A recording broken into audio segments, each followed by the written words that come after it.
2014 മുതൽ 888 കേസ് എടുത്തിട്ടുണ്ട്. ED 23 കൺവിക്ഷനും ഉണ്ടായിട്ടുണ്ട്. അപ്പോൾ നമുക്കറിയാവുന്നതുപോലെ നമ്മൾ കൊച്ചിയിലാണല്ലോ താമസിക്കുന്നത്. EDക്ക് ഇവിടെ വലിയ ആസ്ഥാനം ഒക്കെ വന്നതും ഈ കാലത്തൊക്കെയാണ്. അതിനു മുമ്പ് നമുക്ക് ED ഓഫീസ് അതാണ്. പണ്ടൊക്കെ നമ്മളൊക്കെ പത്രപ്രവർത്തകരായിരിക്കെ ഈ ഡയറക്ടറേറ്റ് ഓഫ് എൻഫോഴ്സ്മെന്റ് എന്നൊരു കേട്ടിട്ടുണ്ട്. അന്നല്ലാണ്ട് ED ആണ് ഇത് സാധനം. ഇത്രയും വിപുലമായ അധികാരങ്ങളുണ്ടെന്ന് അറിയില്ലായിരുന്നു. പണ്ട് ഈ തെരഞ്ഞെടുപ്പ് കമ്മീഷണറായിട്ട് ശേഷൻ വന്നതിന് ശേഷമാണല്ലോ ഇലക്ഷൻ കമ്മീഷൻ ഇത്രയും അധികാരം ഉണ്ടെന്ന് മനസ്സിലായ.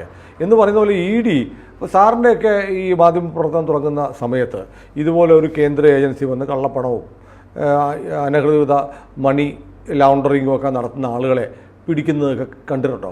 ആ സമയത്ത് ED പത്രങ്ങളിൽ വന്നതായിട്ട് തന്നെ എനിക്ക് ഓർമ്മയില്ല. അപ്പോഴും സാധനമുണ്ട്.